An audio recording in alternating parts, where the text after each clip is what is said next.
BPSC 17वीं PT परीक्षा को लेकर धांधली के आरोप और उसके बाद 18 दिसंबर से लगातार जो बीपीएससी अभ्यर्थी गर्दनी बाग में प्रदर्शन कर रहे हैं, धरने पर बैठे हैं। कई बार उन्होंने बीपीएससी दफ्तर का घेराव किया, तारीख पर तारीख कोर्ट में चलती रही, लेकिन उसके बावजूद इस पर अभी तक कोई भी एक समाधान कह लीजिए वो निकल कर नहीं आया है।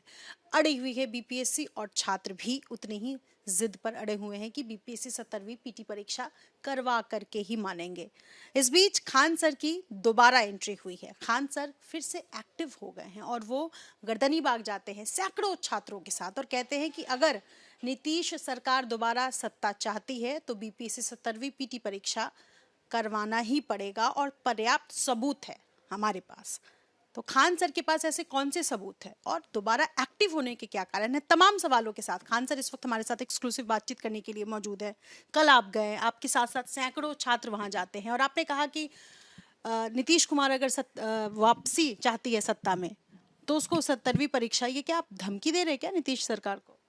धमकी नहीं दे रहे हैं। जैसे प्रशासन हम लोग को कैसे कहती है कि एफआईआर कर देंगे, नोटिस कर देंगे, तो हम लोग भी यही कहते हैं कि नहीं कराइएगा तो आपको लॉस हो जाएगा, हार जाइएगा, क्षति पहुंचेगा। तो ये दोनों ओर से होता है। ये हमारा ये प्रोसेस है। हम उन्हें किस चीज़ का चोट दे सकते हैं? वोट का। वो हमें किस चीज़ का चोट देते हैं? लाठी का, वाटर कैनन का, एफआईआर का, नोटिस का, फर्जी केस का, यही सब का देते हैं। तो ये तो आदान प्रदान लगा रहेगा। लेकिन ये सरकार के लिए ही ये उचित है कि आप री एग्जाम करा लीजिए। इससे क्या है कि आपका बच्चों की नाराजगी भी खत्म हो जाएगी, विपक्ष को एक मौका भी नहीं मिलेगा और हम लोग वापस अपने पढ़ाने में चले जाएंगे। हम लोग क्लासरूम से बाहर निकलने वाले हैं। लोग दिन भर क्लास पढ़ाते पढ़ाते फुर्सत नहीं मिलता था, सड़क पर उतार दिया इन लोगों ने। लड़कियां कह रही हैं कि नारा दिया जाता था बेटी पढ़ाओ बेटी बचाओ, अब बेटी को पढ़ा के सड़क पर बैठाओ।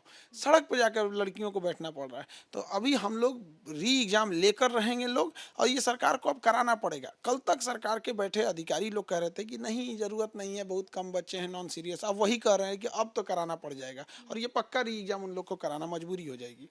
18 दिसंबर से खान सर छात्र प्रदर्शन कर रहे हैं और इस बीच में कई ऐसे सियासतदान आए, राजनीति की, और फिर वो अलग हो गए। आप भी इस बीच में कह लीजिए कि सीन से आउट थे और आप अचानक आप आए हैं। क्या है ये?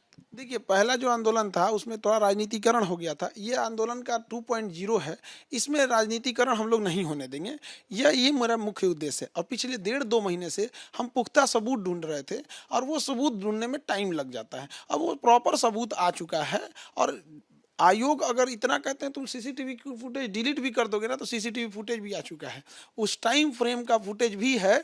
और इसलिए आपको अगर डिलीट भी करना है तो आप डिलीट भी कर दीजिए, क्योंकि आयोग के पास इतने तो लोग हैं नहीं। उनके जो वेंडर हैं, ये हैं वो हैं, जितने लोग हैं, कहीं ना कहीं से तो धांधली करिएगा तो आ ही जाएगा।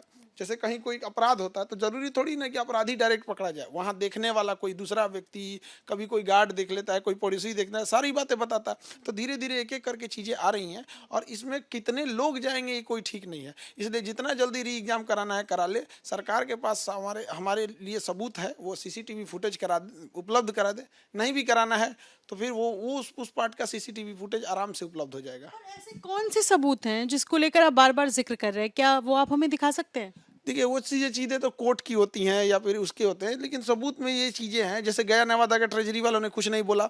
खगड़िया भागलपुर में धांधली हुई थी, उसका फुटेज भी दिखा देंगे, हम कोर्ट को दिखा देंगे कि वो फुटेज है जिसमें धांधली हो रही है। और ज्वाइंट सेक्रेटरी को जब इसकी मैसेज दिया जा रहा है तो ज्वाइंट सेक्रेटरी कह रहे हैं कि इतने बड़ी परीक्षा में ऐसे होते रहते हैं। सिवान का वो कॉलेज जिसमें ब्लू रंग का वो लगा हुआ है, बेंच लगा हुआ है, लंबा सा हॉल है, उसका नाम नहीं बताना अभी, वो वहाँ पर 35 मिनट एक्स्ट्रा टाइम दे दिया जाता है। तो ये सब धांधली नहीं है तो क्या चीज़ है? और हम लोग के पास अब प्रॉपर हो गया, अब री एग्जाम हम लोग को लेके रहेंगे। और जिस तरह से बच्चों के ऊपर केस किया गया, वाटर कैनन चलाए, लाठी चलाए, लड़कियों को मारा इन लोगों ने, भद्दी भद्दी गालियां दी, पुलिस डिटेन किया, थाने में जहां हाजत में जगह नहीं था वहां 200 लोगों को भरा गया, थाने में नोटिस भेज दिया गया, केस कर दिया गया। इस सब से हम लोग उब गए हैं और कोर्ट में जाने के बाद पता ही नहीं चलता किस वकील को पकड़ा जाए, किस वकील को नहीं पकड़ा जाए। तो अब हम जा रहे हैं वकालत करने, क्योंकि अब ये लगा रहेगा। सरकार तो सुधरने वाली है नहीं, पर आयोग सुधरने वाला नहीं है। तो अब हम लोग को खुद से ही करना पड़ेगा। अब अपना केस, अपनी पढ़ाई भी, लड़ाई भी और कोर्ट में अपनी सुनवाई भी हम लोग सब लोग अपने से ही करा जाएगा। तो ये जो आप सरकार को, बिहार सरकार को हौले से सुना दे रहे हैं, एक वक्त तक ऐसा था जब खान सर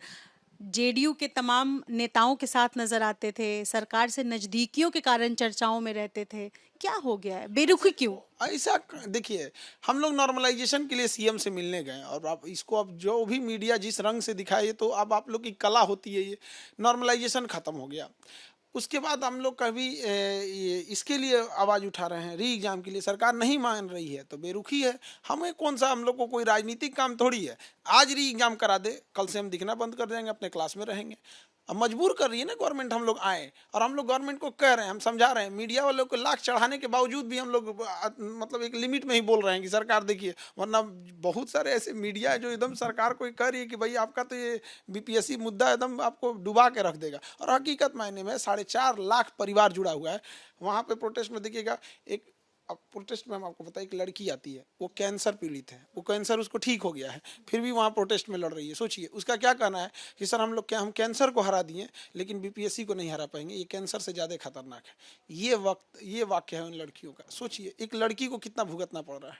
मेरा एक सवाल है खान सर, ऐसा तो नहीं है कि बिहार में पहली बार किसी परीक्षा में धांधली हुई है, किसी परीक्षा में गड़बड़ी हुई हो? कई बार हुआ है और रिकॉर्ड्स हैं। तो आप इस आंदोलन को धार देने की जो कोशिश कर रहे हैं, ये इस बीपीएससी में क्यों दे रहे हैं? क्या है इसके पीछे की मंशा? आप बताइए, मुगल काल के टाइम पे कुछ बवाल हुआ रहेगा तो उसको हम नहीं ना ठीक कर पाएंगे। जो मेरे समय हुआ हम उसको ठीक कर रहे हैं। मेरे रहते रहते जो चीज़ हुए हैं हम उसके लिए जिम्मेदार हैं। अब जो हमारे पहले हो गया तो हमसे पहले के जो लोग थे उनको इससे बुलंदी से आवाज़ उठाना चाहिए। इस मुद्दे में धांधली नहीं होने दिया जाएगा। इससे पहले वाले में भी जो और गया से यहाँ से औरंगाबाद के पास आरा जिला में जहाँ से पेपर लीक हुआ था, उसमें भी हम लोग ने आवाज़ उठाए। सरकार तुरंत सुन ली, तुरंत उसका एग्जाम कंडक्ट करा ली, तुरंत री एग्जाम ले लिया।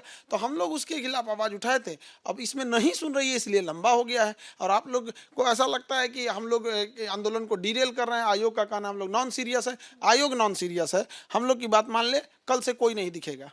ठीक है, मान लीजिए कि सरकार मान जाती है, इसका समाधान भी हो जाता है और दोबारा परीक्षा हो जाती है, तो आपको लगता है कि यही स्थायी समाधान है कि ये एक परीक्षा है, इसका पेपर लीक हुआ, दोबारा परीक्षा हो? इसमें इतना बढ़िया से इलाज किया जाएगा ना इन लोगों के। जॉइंट सेक्रेटरी जाएंगे, अध्यक्ष जाएंगे, सब जाएंगे। और हम लोग का जैसे ही री एग्जाम खत्म होगा हम लोग तुरंत रीट डालेंगे हाई कोर्ट में कि जो सीसीटीवी फुटेज है वो मांगने पे न दिया जाए, एग्जाम खत्म हो उसे पब्लिक किया जाए।